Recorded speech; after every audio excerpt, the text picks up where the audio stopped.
Salam Pancasila. Kembali di The 3G Show. Podcast ini didukung oleh Jari Tangan Jawa Tengah, jaringan militan Ganjar Pranowo Jawa Tengah, yang bertujuan untuk meyakinkan orang-orang yang belum yakin dan memantapkan orang-orang yang sudah yakin bahwa Ganjar Pranowo adalah sosok yang paling layak untuk menjadi RI 1 di 2024. Malam ini kita kedatangan tamu seorang praktisi bisnis logistik, seorang aktivis gereja, dan tentunya karena sebagai aktivis gereja beliau membaktikan sebagian hidupnya untuk masyarakat sekitar, khususnya di Kota Semarang. Namanya Pak Eko Sujatmiko, tapi saya lebih sering panggil beliau Pastur. Selamat malam Pastur. Selamat malam. Shalom. Oke Pastur, menjadi orang yang peduli terhadap masyarakat sekitar tentunya banyak suka dan dukanya.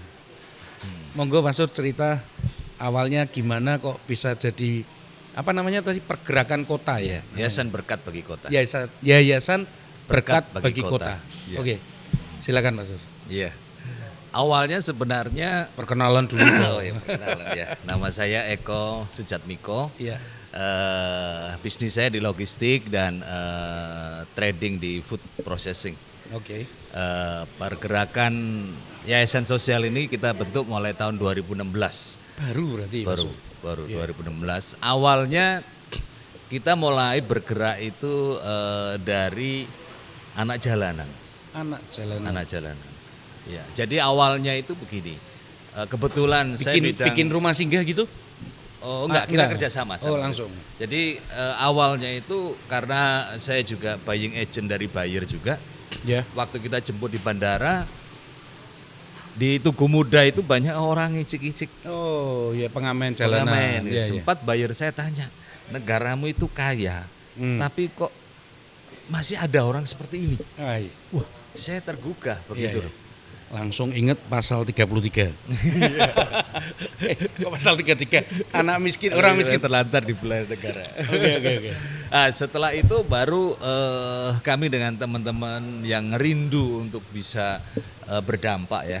Teman-teman pengusaha yang bisa berdampak, mulai kita bikin yayasan. Namanya Yayasan Berkat Bagi Kota. Yayasan Berkat Bagi Kota. Awalnya sebenarnya waktu itu kita merenung itu dalam bahasa Inggris City for God. Oke. Mempersembahkan kota ini untuk kemuliaan Tuhan. Ya. Tapi waktu kita ke notaris bingung juga mau apa ini. Yang penting dampak berarti jadi berkat. Akhirnya kita daftar di dinas sosial, semua pakai Yayasan Berkat Bagi Kota. Berkat Bagi Kota, nggak ada nama Semarangnya, nggak ada.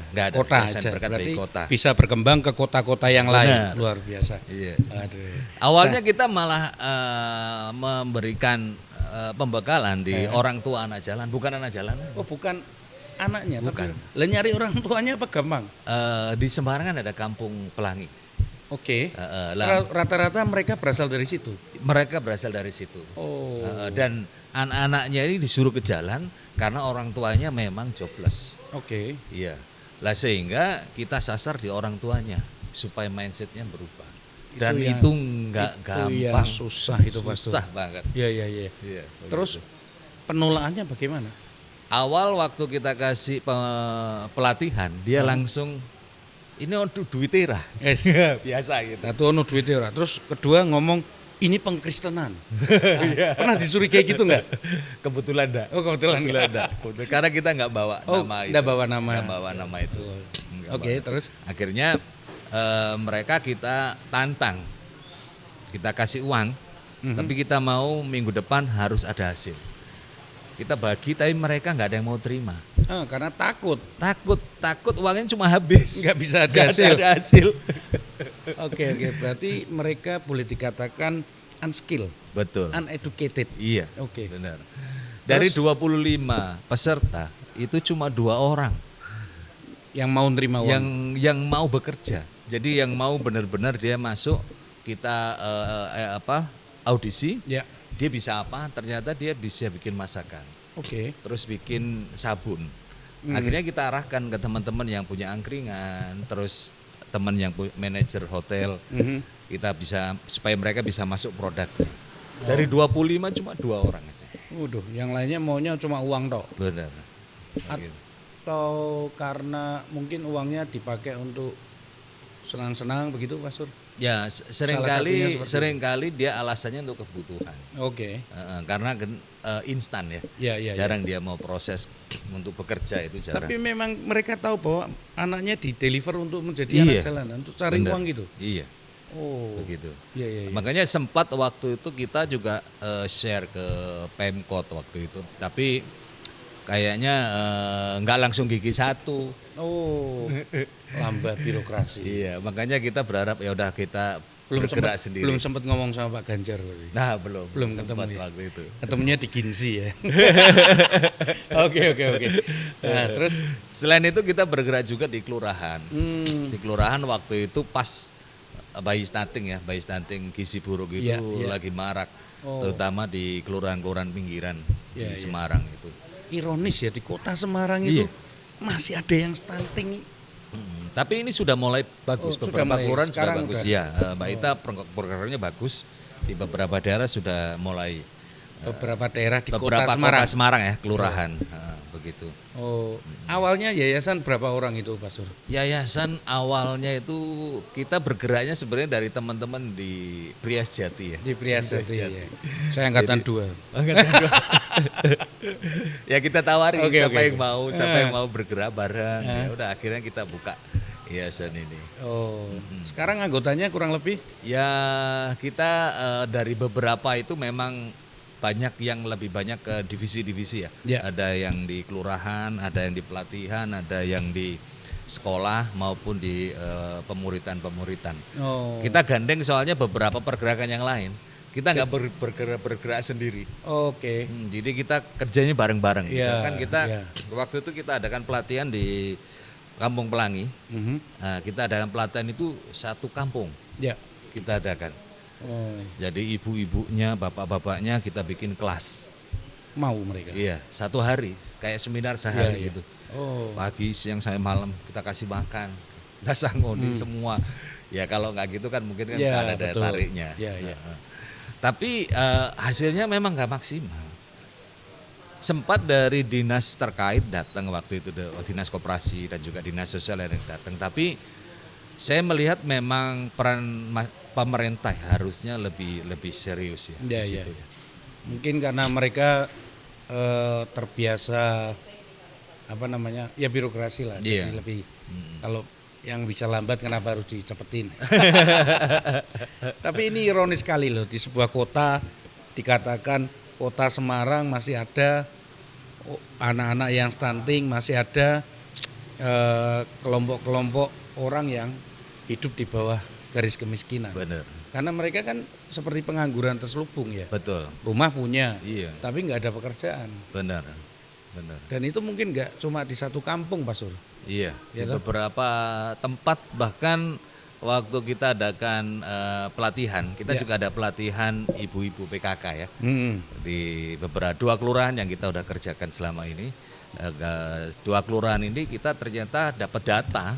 Memang banyak di warganya itu yang kerja kadang ibunya, bapaknya nggak kerja atau mungkin serabutan, sehingga yang ngalami kondisi baik kesehatan maupun ekonomi nggak bagus. Data itu dicatat nggak sama yayasan Pak Sur? Kita catat, per kelurahan kita catat, dan juga kita Pak Ganjar, ini ada data loh, masalah kita data. Iya. Nah, dari situ kita berpikir dari dinas sosial harusnya bisa gandeng beberapa. Itu sudah dikomunikasikan belum? Sudah ada komunikasi, tapi cuma digerakkan itu kita diserahkan ke pergerakan, ke yayasan. Harusnya kalau mau bareng-bareng itu dengan visi besar ya, Semarang ya. Sempat saya share ke Pak Hendi waktu itu, Semarang ini mau jadi pilot project bebas anak jalanan gitu loh. Saya berharap itu jadi pilot project. Kalau anak jalannya dari kampung-kampung sekitar udah beres, nanti pada datang anak jalanan dari daerah lain gimana? Nah, kita kan sudah ada formula untuk waktu dia masuk. Kita ada formula, dan apalagi dinas kan punya undang-undang yang tidak mengharuskan mereka, nggak boleh apa, kan harusnya kan ada penegasan itu dari pemerintah. Tapi gitu. Pastor, yang paling penting itu sebetulnya kan seperti Pastor lihat sendiri, problem utama kita sebetulnya di karakter ya. Benar. Nah, pendidikan karakter ini apakah sekarang tersedia di sekolah-sekolah yang ada ini? Atau memang Pastor atau dengan Yayasan Berkat Bagi Kota ini punya formula khusus yang mungkin kita bisa berikan kepada para tenaga pengajar kita untuk mencoba memberikan alternatif sehingga mempunyai karakter yang lebih baik. Iya, memang kita baru coba di satu sekolahan ya. Sekolahan swasta. Sekolahan swasta. Kita coba dengan bentuk kelompok-kelompok untuk dia pembinaan karakter. Ya, sudah berapa lama Pak Sur? Ini sudah sebelum pandemi kita udah pernah ada kan. Ya. Terus berhenti terus baru setelah pandemi ini baru kita kerjain lagi. Berarti tahun ajaran ini. Tahun ajaran ini. Oke. Tahun ajaran ini. Belum mulai dong berarti. Sudah mulai. 1 bulan ya? Ya, Juli kemarin. Ya. Okay. Terus dan itu kita berharap beberapa sekolah yang lain dulu sempat ini SMP yang kita kerjain. SMP. Ya. Saya kira penting SMP ya karena Ancoro Badu di SMP. Betul. Okay. Sebenarnya seperti tadi kalau karakter itu memang membawa dampak nanti ke depannya, apalagi tanda kutip yang menengah ke bawah ya. Sehingga agak susah dengan masalah karakter yang notabene dia dapat dari sekolah cuma itu aja. Makanya kita belajar membekali beberapa sekolah itu dengan pembinaan supaya mereka benar-benar ada perubahan di mindset. Itu modelnya ada di jam khusus, semua wajib ikut atau ekstrakurikuler? Diberikan jam khusus sama kepala sekolah. Diberikan jam khusus. Dan mereka wajib ikut. Wajib di luar jam sekolah pelajaran. Oke. Iya. Begitu. Model camp begitu? Modelnya itu mingguan. Seminggu sekali. Jadi kalau misalkan berapa jam? 2 jam. 2 jam. Biasanya kalau misalkan yang lain Jumatan ya, ini yang Nasrani dia bikin. Seperti itu, bikin kelas gitu. Sebenarnya ini bisa juga dikerjakan di beberapa sekolah-sekolah umum. Dengan pembinaan itu nggak cuma pelajaran agama aja di sekolah, tapi secara detail ya, pembinaan karakter mulai dari pikiran, perbuatan, semua ada kelas-kelas. Dan kita modelnya itu gini, kelas 3 nantinya akan selesai, nanti kelas 2 mentor yang kelas 1, nanti naik gitu. Jadi bertahap, berkelanjutan. Jadi kita bukan ngerjain suatu event. Iya. Jadi tapi ini kita berkelanjutan. Kita akan lihat hasilnya at least setahun lah. Iya. Setahun lah. Jadi nanti dia akan mentor adik kelasnya. Naik lagi. Jadi begitu dia lulus, dia sudah dapat bekal. Berarti di Yayasan di Yayasan Berkat untuk Kota ini ada tim pengajar. Kita kolaborasi dari tim yang lain, dari pergerakan. Punya kurikulum berarti Pastor? Dari satu pergerakan di pakai Prias Jati. Kurikulumnya Prias Jati tapi yang wanita bijak, tapi yang anak muda. Oke. Iya, begitu. Sejauh ini hasilnya lumayan. Hasilnya itu waktu ada perubahan maksud ada saya. Perubahan. Dulu pernah sebelum pandemi kita adakan di salah satu STM Katolik. Ya. Itu orang tuanya yang malah ngomong. Orang tuanya berikan testimoni kalau ada perubahan di anaknya. Biasa malas jadi nggak males. Biasa kasar sama adiknya, sama kakaknya. Bisa lembut. Berubah. Bisa menerapkan kasih. Iya, benar. Iki ngomong ke Alkitab aku rada rawani. Kalawu. Oke, Pastor. Jadi menurut Pastor, permasalahan bangsa ini ada di karakter. Dan karakter itu bisa dibereskan dengan pendidikan karakter. Benar. Oke, maka pesan Pastor terhadap Pak Ganjar apabila beliau menjadi RI 1 kira-kira apa Pastor? Iya, ini kebetulan sekali. Iya, ini momen yang pas. Tidak kebetulan tahun ajaran ini itu saya jadi salah satu ketua komite paguyuban di SMA Negeri. Salah satu SMA Negeri di Semarang. Dan saya ketemu di sana memang tanda kutip negara ini agak setengah-setengah mencerdaskan anak bangsa. Oh gitu. Karena apa? Dengan bukti dana BOS yang enggak sepenuhnya diberikan khususnya di sekolah-sekolah negeri. Sedangkan kita malu dengan negara-negara tetangga itu dia APBN-nya lebih besar anggaran untuk education, health dan kesehatan. Ya. Lah sementara kita gimana mau maju anak-anak bangsa ini negara nggak serius untuk menganggarkan sedemikian besar APBN atau APBD itu untuk mencerdaskan kehidupan bangsa. Karena kalau tingkat SMA itu janjinya di provinsi, kalau SMP di kota. Saya juga baru tahu setelah saya jadi pengurus di komite. Jadi kalau SMP ke bawah itu kota. Kalau SMA memang di provinsi. Iya. Cuma problemnya kan begini Pak Sul. Seringkali ganti menteri, ganti kebijakan. Iya, betul. Lah kita berharap Pak Ganjar nanti kalau jadi RI 1 ada sesuatu yang benar-benar fokus di pendidikan anak bangsa. Dan pakem. Iya. Kalau bisa dia jadi presidennya 10 tahun gitu ya. Juga masalah pendidikan yang terutama sih saya pesan juga memang harus concern di pendidikan karena bangsa ini harus berlanjut terus ya. Dari anak bangsa. Apakah sementara ini di kurikulum SD itu tidak ada pendidikan karakter ya yang hari ini? Para pendidik itu justru mengeluh dengan kurikulum yang selalu berubah. Oh, begitu. Masih sering berubah. Kemarin itu ada sekolahan yang masih kurikulum merdeka, ada yang transisi, sehingga nggak tahu para pendidik sendiri juga bingung untuk menerapkan itu. Ya. Jadi menurut Pak Suriko, nanti kalau Pak Presiden Ganjar Pranowo, tolong perhatikan untuk pendidikan karena ini adalah cikal bakal Indonesia ke depan. Benar. Karena ini adalah aset negara kita. Iya, APBD, APBN itu kalau bisa diperbesar di situ. Diperbesar tapi harus ada WO-nya dong. Iya. Gitu.